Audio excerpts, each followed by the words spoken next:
Wolf here. Welcome to DeBakey CV Live, coming to you from deep in the heart of Texas, here in Houston, Texas, Texas Medical Center, Houston Methodist Hospital, and DeBakey Center here at the hospital. It's Groundhog Day, but that's not going to stop us from talking about atrial fibrillation. That's the topic for the next 45 minutes or so. And the great news is that you may participate. You will see on the screen from time to time the ways that you may participate. We will take questions for this hour, and there are two ways you can contact us with a question, which we will take during the live session today. One is to use your cell phone. Use your cell phone, go to the text, and on the text, you want to put in the text message DeBakey, and you want to send it to 37607. So you're sending it to 37607, and in the little text box put DeBakey. And that'll put you into our group, and you'll be able to ask a question, or if you have a comment, that's fine. Sometimes we get comments from patients who have already had a procedure here at Houston Methodist. That's fine too, questions or comments. If you're on your computer at home or at work, well, if you're at work, you shouldn't be on your computer watching this, but that's a different story. If you're on your computer, you can go to pollev.com/DeBakey, pollev.com/DeBakey. Same thing, questions and comments, and we'll do our best to get to your question or your comment during this hour. A month ago, we had this presentation, and we had a patient on who had the mini-Mage procedure, and since the mini-Mage procedure, he's been AFib free. He's from New Jersey. His procedure was 14 years ago. So that's an instance of long-term follow-up of the mini-Mage procedure to treat atrial fibrillation. I'd like to also introduce Swami. He's a staff member with us here in the DeBakey group. Swami has trained at Baylor across the street. We don't hold that against him. He is a cardiac surgeon with DeBakey now. He also has been very involved in engineering through the Stanford system and has a lot of experience in surgery, cardiac surgery, and engineering for cardiac surgery. Swami, welcome to the program. Thanks for joining us today. Thank you, Dr. Wolf. A little bit more about your background. Yeah, so I did my undergrad and master's degree at Stanford in chemical engineering and got involved with the biodesign program there from a very early age. Was building medical devices, actually even before I went to medical school. Ended up going to medical school at Northwestern and built our version of the biodesign program there called the Nuvention program. Stayed at Northwestern for my general surgery training and did a research fellowship back at Stanford, formerly in the biodesign program, where I worked with other engineers, other physicians to develop medical technologies for the betterment of all of our patients. Worked on a heart valve that ultimately was acquired and is currently under trials for mitral valve replacement. Started a medical device company that actually I just found out a few weeks ago is now finally on our shelves here at the hospital that reduces wound infections from surgery. And I'm also working on another startup company that I founded and ran for a while that is a catheter-based treatment for pulmonary hypertension.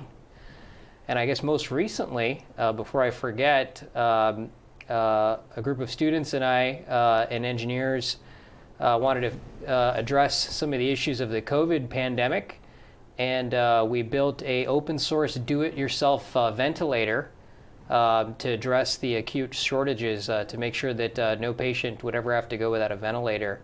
So if you're interested in checking out that work and want to build one at home, you can go to thirdcoastventilatorproject.com and check it out. Say it again slowly in case. That's thirdcoastventilatorproject.com.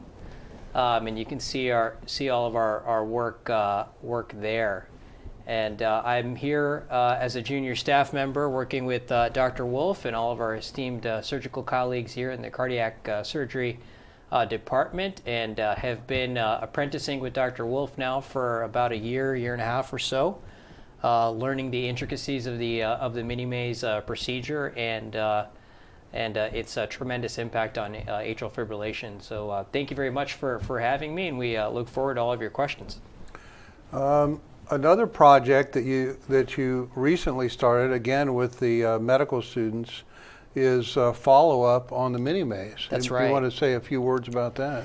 Yeah, absolutely. So one of the interesting things here about Houston Methodist is we're constantly innovating and constantly evolving. And one of the partnerships that we have here is the new medical school startup of sorts that we've formed in collaboration with the Texas A&M School of Engineering and the Texas A&M School of Medicine. And this new medical school is called the ENMED program, ENMED. Standing for engineering and medicine. We take 30 to 40 students per year. All of the students have a background in engineering, and they get a medical degree as well as a master's in engineering with the goal of doing seminal research work or some other major impact in the field of medical innovation. So some of them have to prototype a medical device or make a significant contribution along those lines to graduate. So we formed a research team with these students that are very interested in cardiovascular diseases. And one of the projects that we have recently embarked upon is to figure out the long-term results, the long-term effectiveness, success of the mini-Maze procedure. And so we have formed a database of somewhere over 100 to probably about 150 patients, all of whom have been underwent a Wolf mini-Maze by Dr. Wolf and I, and have also had the implantable loop recorder, the Link device, placed. And so this will allow us to understand what the success rate of the mini-Maze is in all of these patients long term. And we're working on discovering that and publishing those results soon. Yeah, I think that'll be very helpful. Again, we're getting questions coming in.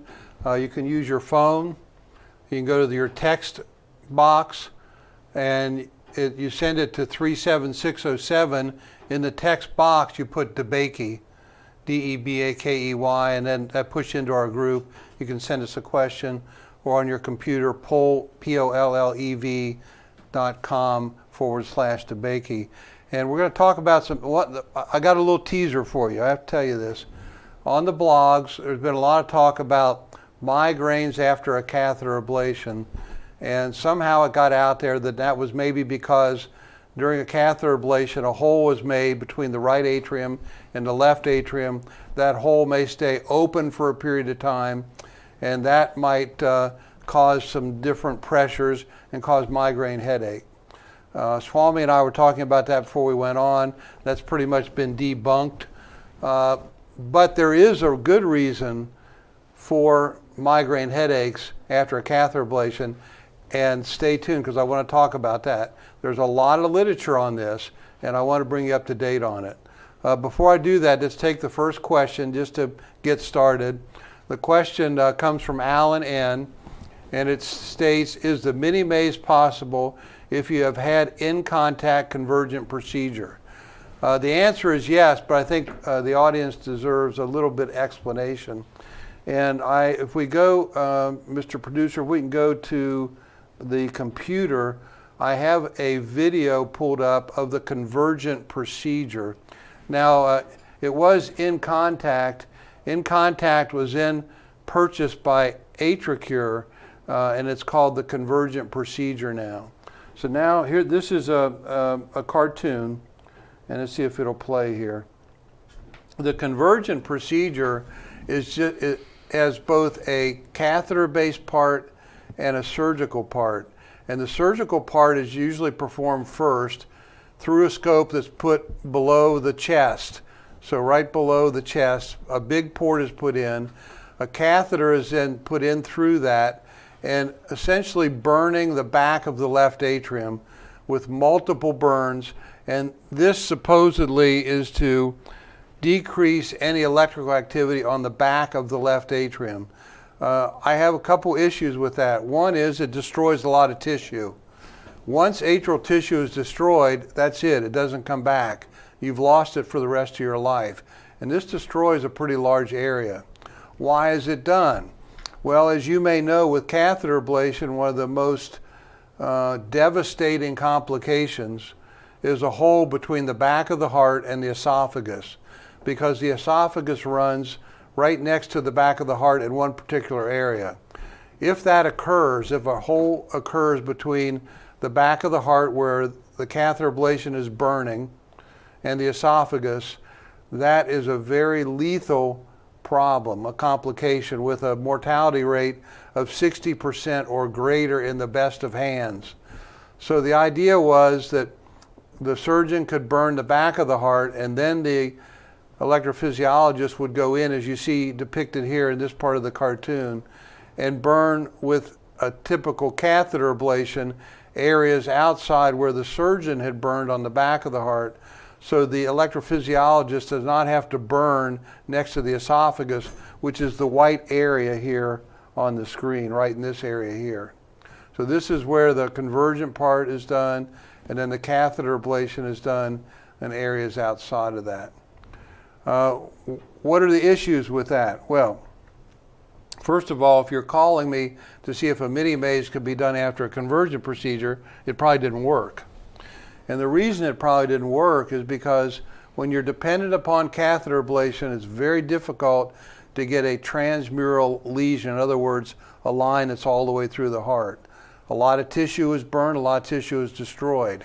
In my opinion, and the opinion of many people before me, the problem is not burning up the left atrium. The problem is our nerves on the outside of the heart, and those are best treated directly. But to get on the outside of the heart, you have to do the mini Mage procedure. So we focus quite a bit on the nerves on the outside of the heart. We believe that that's the initiator for the AFib. It's an imbalance of the autonomic nervous system. These are the nerves that make your hands sweat when you go up on top of a tall building and look over the edge. Some of you can probably relate to that. Or they're the same nerves that may make your heart rate speed up while you're watching a scary movie. Why should your heart rate go up? You're not running, you're not doing anything. Right. These are the autonomic nerves. They're on the outside of the heart, not the inside. So a catheter ablation attacks the inside. It really can't adequately treat the nerves on the outside. And then lastly, with the catheter ablation, the little appendage, the ear of the heart, it used to be called the left atrial appendix, because that's essentially what it is. But now we call it the appendage. It's not treated during a catheter ablation. It is treated during the mini Mage for two reasons. One is you want to electrically isolate the appendage so the AFib circuit doesn't go through the appendage. And secondly, you want to decrease the chance of stroke. So if you close the appendage, that dramatically decreases the risk of stroke. Risk of stroke, taking a blood thinner, and many of you are watching this are taking a blood thinner, the risk of stroke is decreased by 60% by taking a blood thinner, AFib stroke. If the appendage is closed completely, you decrease the risk of stroke by 97%, and you don't have to take blood thinners anymore. People ask about the Watchman. That'll work. No, it doesn't, because the Watchman does not electrically isolate the appendage. It's more like putting a cork in the appendage, but it's still electrically active, and unfortunately, that cork is a very leaky cork. It's a big difference. So anyway, that's a little bit about the convergent procedure, Swami. I was going to say another thing about the Watchman is that, if I'm not mistaken, and I know Dr. Wolf, you're far more up to date on the literature on this. My understanding with the Watchman is that there's a decrease in stroke, but the decrease in stroke is the decrease in hemorrhagic stroke, or stroke that happens from bleeding, which is a consequence of blood thinners. So you get the Watchman, you're not on blood thinners, and you don't have as many strokes from bleeding. However, the incidence of embolic or ischemic stroke is unchanged by the Watchman device. You're right. That's absolutely right. So, you know, it's in some ways I think of it a little bit of, you know, kind of trading one problem, you know, for another, because it's not, you know, actually reducing AFib strokes. AFib strokes happen, which is from emboli from the left atrium. That is true. And the Watchman was presented to the FDA several times. It failed several times just because of that. It did not reduce the incidence of thrombotic AFib strokes. Right. It reduced the incidence of hemorrhagic ones from stopping blood thinners. From stopping blood thinners. Yeah, that is true. Let's take another question. How long is recovery after the mini maze? Okay, good question. It takes about 45 minutes on each side of the chest to do the mini maze between the ribs. And while we're doing this, what we'll do is we'll go to an actual picture, a little. Let's see. We can get to. Here we go. We'll let this run while we're doing this, because this shows the scope going in on the right side and looking at the heart sac and doing the mini maze. Most patients, well, almost all patients are awake at the end of the procedure. Most patients go to the ICU overnight. We leave 2 drainage tubes in, one on each side where the scope was. Those come out the next morning. And most patients go home on the second day. Now, a lot of patients fly in. I'll give you an example. Very nice man, 83 years old, from Kentucky. He was here about 6 weeks ago. He flew here from Kentucky. He had his mini maze on Tuesday. On Thursday, he took me out to dinner in Houston. And he went back to Kentucky on Saturday. But generally, the stay in the hospital is 2 days. We provide analgesics. We provide narcotic medication if needed. But the last time we did the survey, 70% of the patients did not take any narcotic and did not take any narcotic when they went home from the hospital. But that still means 30% did take a narcotic. Mm-hmm. Some people say it's kind of like a tight band around their chest for a couple weeks after the mini maze. Some people, like the fellow, the 83-year-old from Kentucky, had no pain at all. So it's anywhere from no pain to some discomfort that feels often like a tight band around the chest.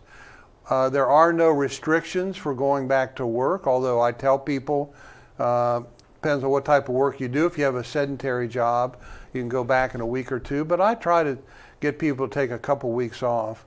And you can tell your employer you're going to take 3 weeks off. Then if you go back after 2 weeks, you're a hero. But some people go back to work the next week. A lady that we did one of these shows with, she flew here for the show about 1.5 years ago from Chicago. She was in the hospital a day or two.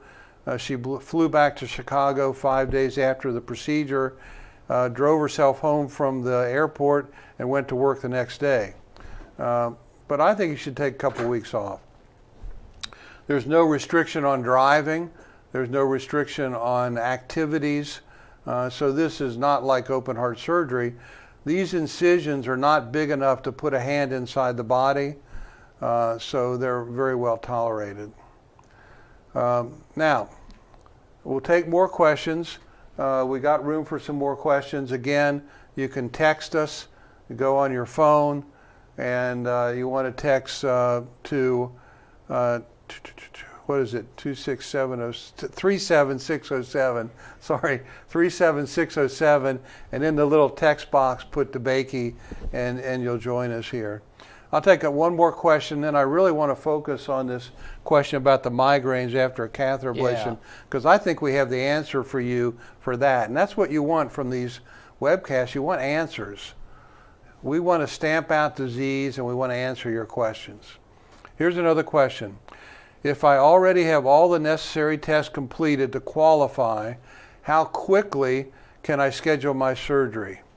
By JS. Okay. We are running about 6 to 8 weeks time. It's a little bit variable, just like everybody else. We got slowed down a little bit by COVID, Then we were back up and running. We were slowed down a little bit. But starting next week, we're back up and running, doing mini Mage procedures. So it's about 6 weeks if the tests have already been completed. It can be shorter than that. We had a patient a few weeks ago who called us and said, hey, unfortunately, I got COVID before he came here. So we do have openings from time to time in the schedule, and it can be less than 6 weeks. So it depends. Also, if someone is within driving range, that makes it a little bit easier too. Most patients come here about 2 days before the procedure. They see us in the office. We have to do a COVID test, of course. We usually do a 20-second CT scan, which shows us the anatomy of the left atrium. The procedure is done about 2 days later, about 2 days in the hospital, and usually another 4 days here in Houston. Fortunately, there is a Marriott hotel that's connected to the hospital. It's connected to our offices, so you can stay here in Houston and not even have to go outside, although it's really nice weather here right now. It is. 60s and 70s, low humidity. It's absolutely perfect. But if you don't want to go outside, you can stay inside, stay at the Marriott. There's also a Westin across the street from the Marriott, and there's Intercontinental about a half a block from there. So it's very convenient. A lot of people like to stay there. Definitely a good time of the year to come down to Houston to get your procedure done. Perfect weather. And people ask me, well, what's the mortality? I've been here in Houston now 5 years, and knock on wood, our mortality is 0. Question, do you need a chest tube?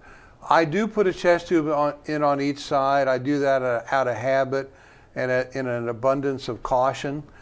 People have asked me, do you really need that? We don't know, maybe not. But keep this in mind.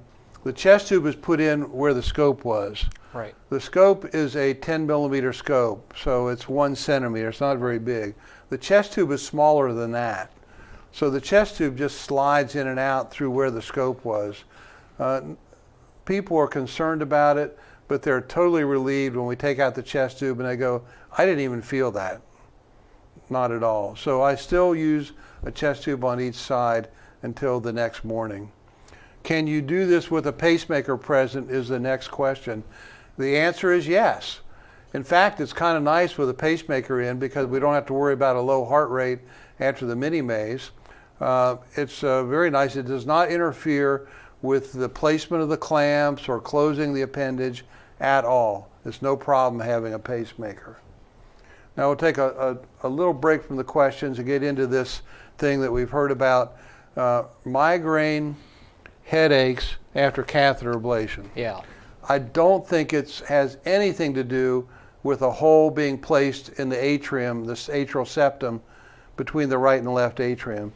As we mentioned, with catheter ablation, it's necessary to make a hole between the right side of the heart and the left side of the heart to get over to the pulmonary veins. With mini Maze, we don't do that. But because of that hole and because people have gotten migraines, some people have put two together and said the migraines are from a hole being in the heart from doing the catheter ablation. Ladies and gentlemen, I don't think so.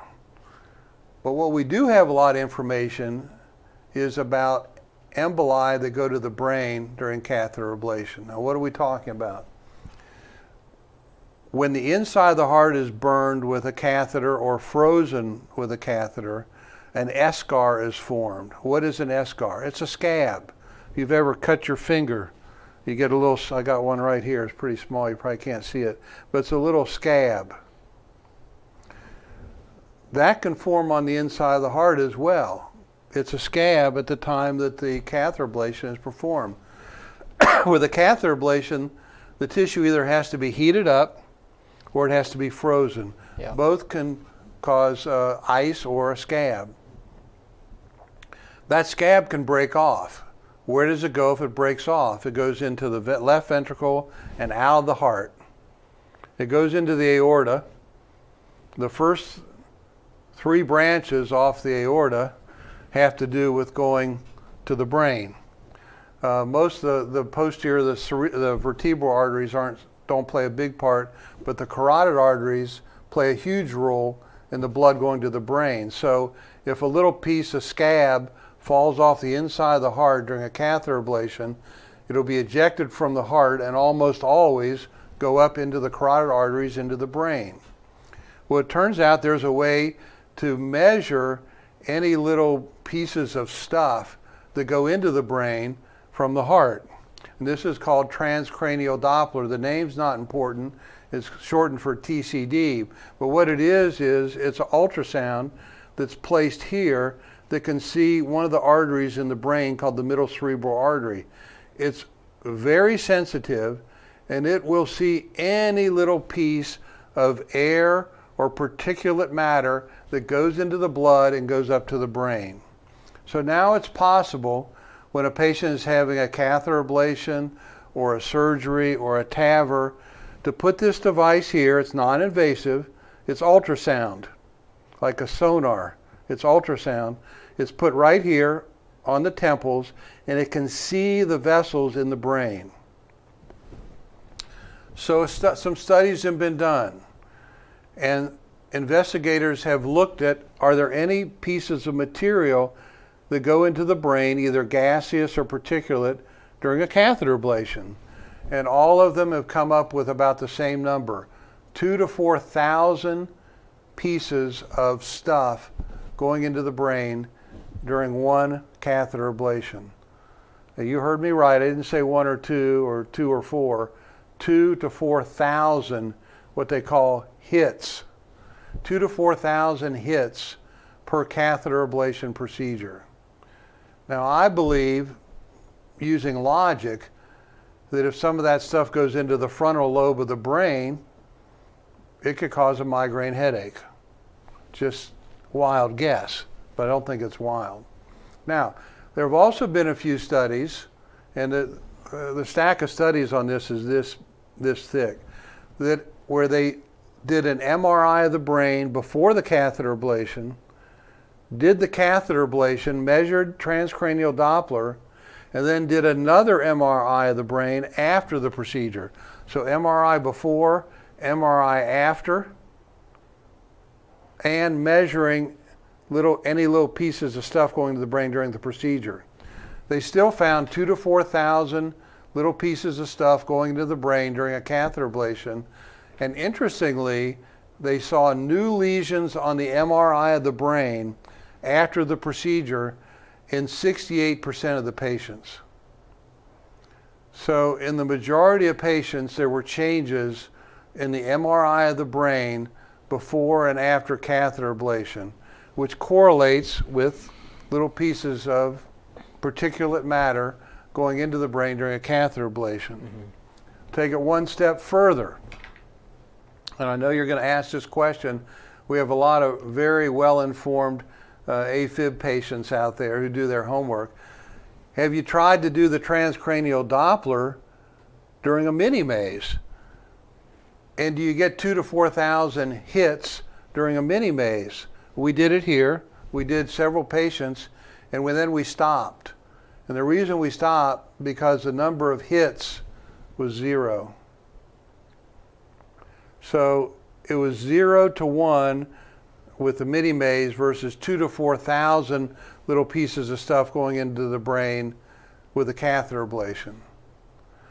So putting this all together, we can surmise that particulate matter going into the brain is extremely common with catheter ablation, and there are changes in the MRI of the brain after catheter ablation. Now, we call these subclinical events. What does that mean? If a little piece of something goes into the brain and it doesn't cause an overt stroke, where your arm goes numb or your leg goes numb or you can't see, that's called subclinical. We don't see an overt stroke. But there may be minor changes. What's a minor change? It could be a migraine headache. It could be you can't do the calculus question today that you could do yesterday.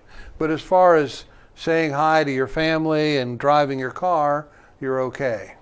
That's what subclinical means.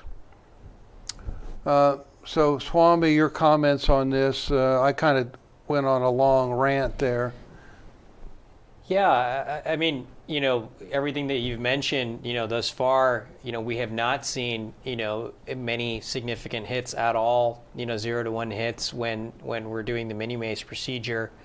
The limited studies that we've done at this institution, mirror what we've seen at other institutions that, during endocardial ablations, there are hits that are produced.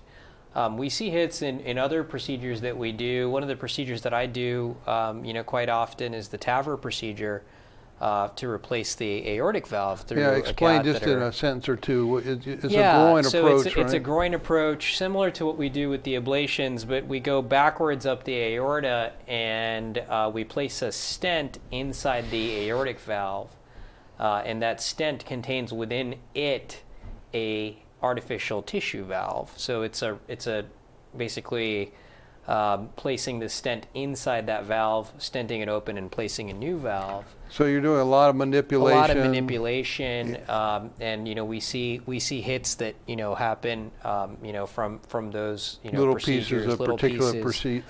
particular going up into the brain. Luckily, though there are hits, the stroke rate in terms of a big, massive stroke tends to be very low. It's what, 2 to 3%? Right, it's in the low single digit, percentages. And that's what you'll probably see for most, for a lot of different procedures. But again, we're looking for really big, problems like you're paralyzed on one side, or having difficulty with your speech and so on. So some of these more subtle neurological changes, are hard to detect and hard to really understand. Well, we usually don't measure for them. And we don't really measure for them. They're called neurocognitive changes. Right. And the only way to assess those is to do a detailed neurocognitive exam before the procedure and then after the procedure. Right. And in medicine, we normally don't do that, but maybe we should be doing it. Perhaps. And as the MRI technology and everything that we have, is advancing, some of these studies use a 1.5 or a 3 Tesla magnet. I know in our research system, I think we have access to a 7 Tesla magnet. So I think we're starting to see changes, and appreciate, some of the impact of some of the things that we've been doing, that perhaps we didn't have as great of an understanding of, before. Yeah. There was also a study out of Europe where they did heads up. Half the patients had a catheter ablation and half of them had a mini-Maze type procedure.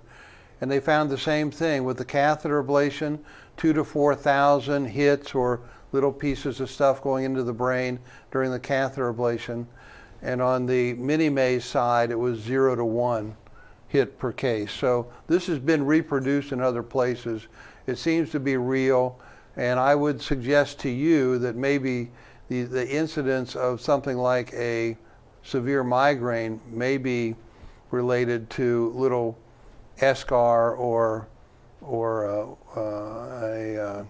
a scab, if you will, falling off the heart and going to the brain. Yeah, I mean, migraines have been a vexing problem in medicine for so long. There's so many different medications, and it's very hard to study, and we don't really know exactly what the causes are, and so on. One thing we do know, though, is that there was quite a bit of interest in the literature and in the scientific community about that transeptal hole that's made in an ablation, but also a lot of people walk around with congenital defects like this, the patent foraminal valley, PFO, a hole between the right side and the left side, of the heart. Right, between the right atrium and the left atrium.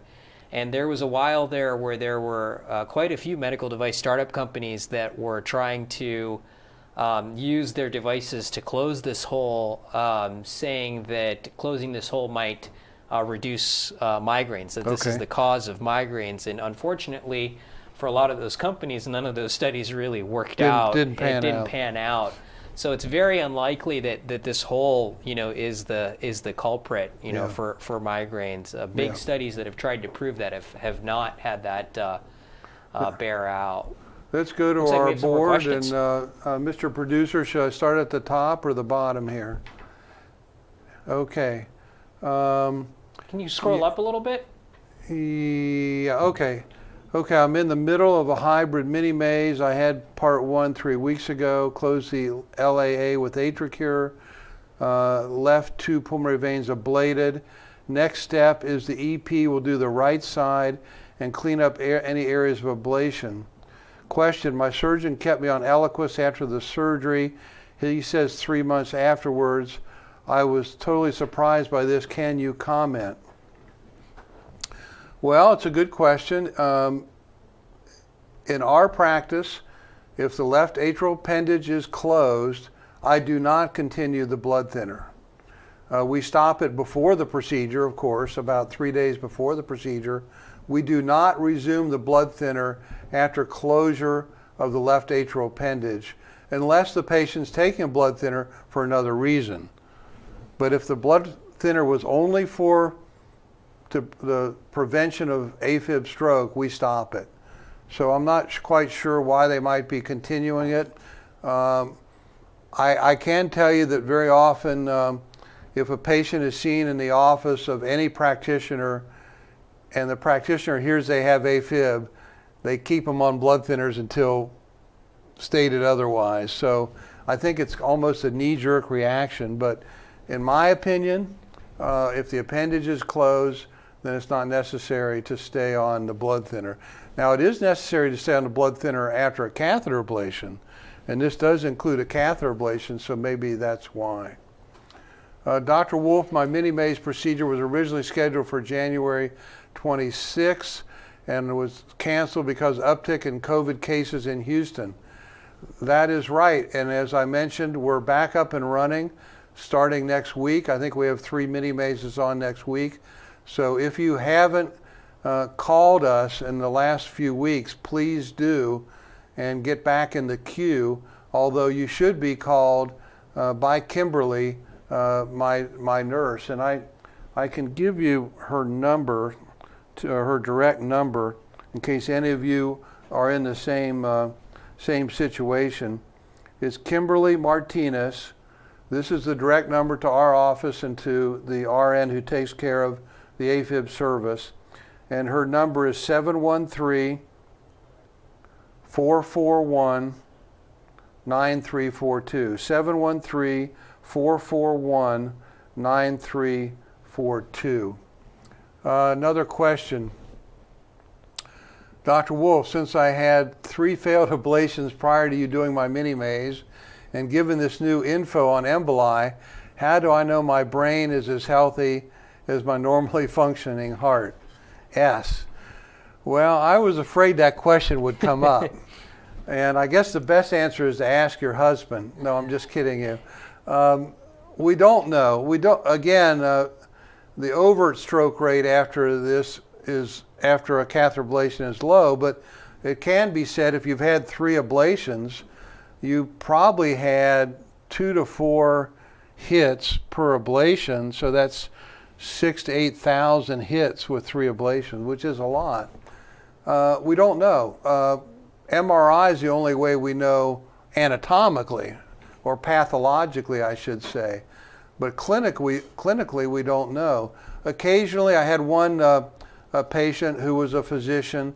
He had had failed ablations, and he came for the mini maze, and he knew that he had something wrong with his eye, because when he played piano, there were certain notes he couldn't see anymore. Mm-hmm. Mm-hmm. Yeah, I remember. So he had a little field deficit, where a little piece of something went up into the carotid artery, went into the ophthalmic artery, and clogged a little piece of his retina. Yeah. So sometimes it's very subtle, but we don't know the answer to that. I guess the only way to know is if you have an MRI, really.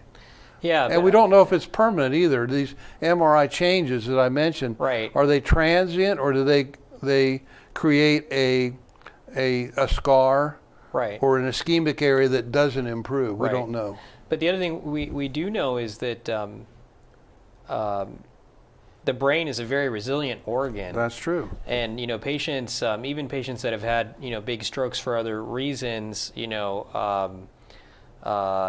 remarkable, to see how well they recover. It's fairly plastic. Yeah. Or other issues in the brain. So I would say to this patient that if everything feels like it's okay, it's probably okay, and don't worry about it. Yeah. But if you're not playing as well in golf or something, now you have another excuse. One more question. I have a small PFO. Does that create a problem? As Swami just explained, a patent foramen ovale, or PFO, is a hole between the right and left atrium that's usually, it's always there before birth, then it closes. Right. So would you agree it depends on the size of the PFO? If it's a small PFO, we don't do anything. We leave it alone. Yeah. And I think if that question is asking about for the mini maze, that wouldn't pose a problem for us at all. We've seen that many times, and it's not an issue. Yep. Let's see. Let's go to another question. Doc, I have heard that closing the LAA can reduce blood pressure. Is this true? Please comment. Very astute question. There has been evidence now in some papers that have been published that if the left atrial appendage, or LAA, is closed, and while we're doing that, I think we'll go to this video. And Mr. Producer, if you can go back to the computer screen, we'll show closure of left atrial appendage. Thank you. While we're doing this, and let's see, go to the next one. Here we go. So this is closing the left atrial appendage. This is with the AtriClip. The first 1,000 cases I stapled with a stapler, but the clip is a little bit faster. It's a little bit safer. I think it's a little bit easier to put on, don't you? And so I use this a lot. But here we show closing the appendage with the clip. It's sort of a very expensive hair clip that goes on there. And that's the device that presents the clip. And then we can release the device, and the clip is on the appendage, and now the appendage is closed. And by the way, for those of you who just want to get off blood thinners, and you've been in AFib forever, this is how we can get you off blood thinner. We can just go in on the left side, put the clip on, close the appendage, and you can get off your blood thinner if your blood thinner was only for the atrial fibrillation. So it really is a very nice innovation. It's extremely safe. Yeah. It's extremely effective at closing the left atrial appendage. And as you said, 97% of the strokes come from the left atrial appendage. You know how many of these have been put in now? How many AtriClips? Oh gosh. It's over 300,000. Yeah, it's and a huge number. So back to the question. The answer is yes. Blood pressure seems to be lowered after closing the appendage. Clinically, this is something that we have noticed for years. So several years ago in our algorithm, it's in the orders, after mini-maze, reduce the patient's blood pressure medicines by half immediately. And in a lot of patients, we get them off their blood thinners. Why is this? Well, it's probably complicated. It has to do with some hormonal changes. Renin and angiotensin levels go down after closure of the left atrial appendage. They seem to stay down. We have a lot of patients who used to be on blood thinners who, after the mini-maze, are not on blood thinners anymore, and their blood pressure is fine. So there's really something to this. There will be more information on this as studies of the blood get done. But the left atrial appendage does secrete some hormone. It has some hormonal activity, although it's not very high. And you have a right atrial appendage too, so you still get secretion of hormone. But it must decrease it enough that the blood pressure then goes down, and it seems to be long lasting. Great question. Does insurance normally cover the mini-maze? That's the next question. The short answer is yes, absolutely. It's covered by Medicare, it's covered by Medicaid, Blue Cross Blue Shield, United, Anthem. Do all insurance companies cover it? No, but I would say 95% of all the insurance companies cover the mini-maze. Let's go to another question. Why is this not offered more widely? A good question. I think there are two reasons. There's several reasons. It's multifactorial. One reason is that most people see a cardiologist and then possibly an electrophysiologist to deal with their atrial fibrillation. This procedure is not done by electrophysiologists. It's not done by a cardiologist. And oftentimes, if they are not performing the procedure, they don't mention it. Whether that's by design or just they don't think of it, we don't know, but that may be part of it.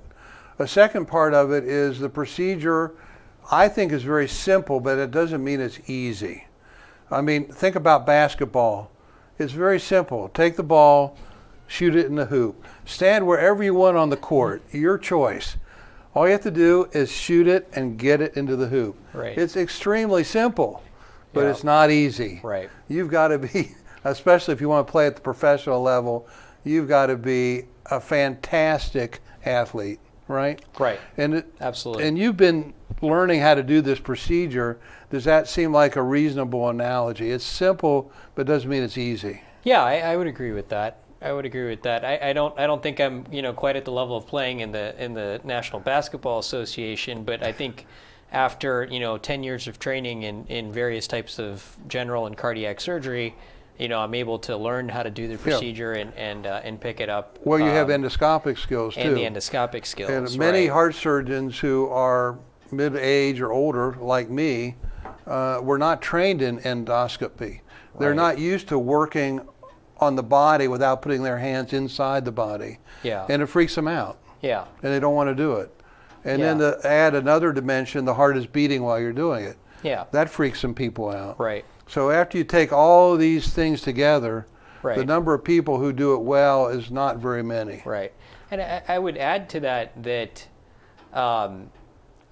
that there isn't a lot of awareness even in the medical community about the procedure. Well, that's true too. I think yeah. for a lot of the cardiologists and the electrophysiologists, they know about, maybe they know about the Mage procedure, but when they think about the Mage, they think about open heart surgery, going on the heart-lung machine, stopping the whole heart, doing a full Mage. That, for a lot of physicians and for a lot of patients seems like it's a lot to do, very invasive for the treatment of AFib. And I think that what we do with the mini Mage, kind of being somewhere in between those things, in between an ablation and a full open heart surgery, opening the chest, it's not something that a lot of physicians and patients are familiar with.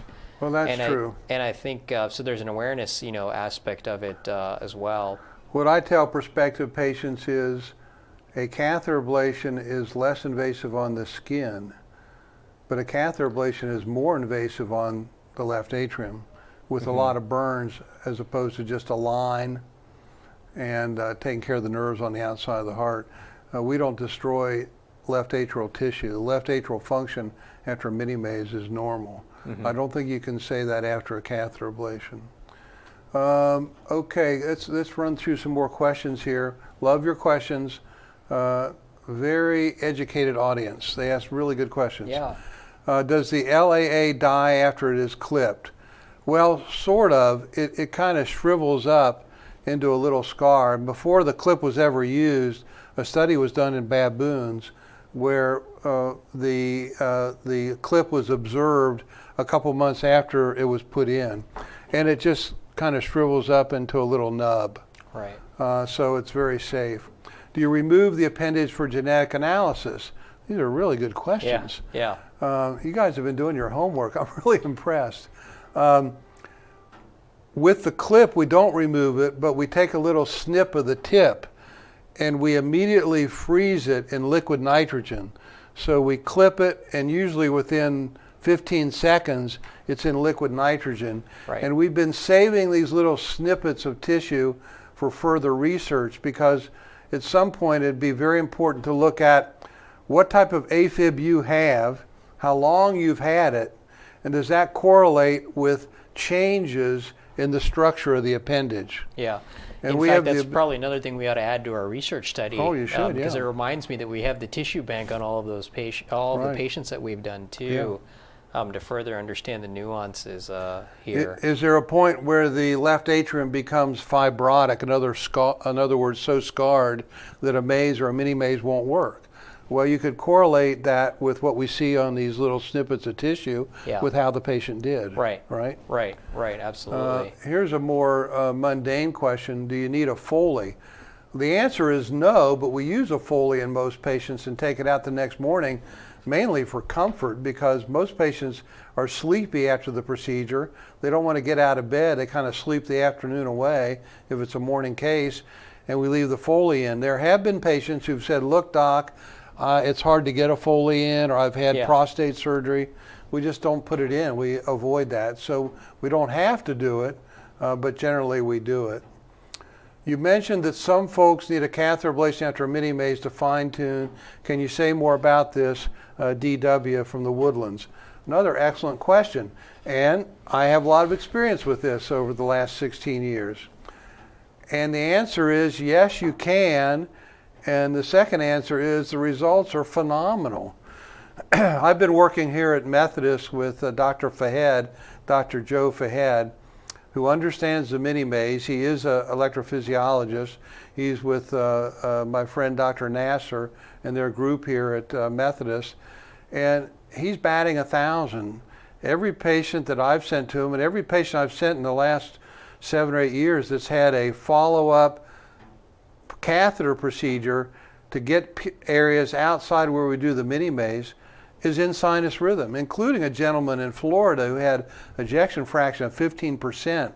We did the mini-maze. He still stayed out of rhythm. He was miserable. And we finally talked him into coming back to Houston, and Dr. Fahed did a catheter ablation on him.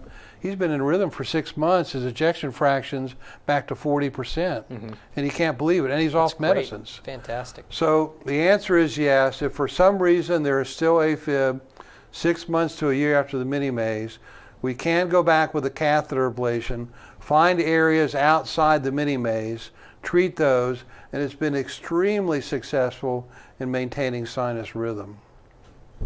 Wouldn't you say, Dr. Wolf, that in some ways, having had the mini-maze done first, or even if you've had previous ablations, but then after having the mini-maze, the residual areas that are necessary to be ablated, if you're one of those few patients that still has AFib or AFlutter afterwards,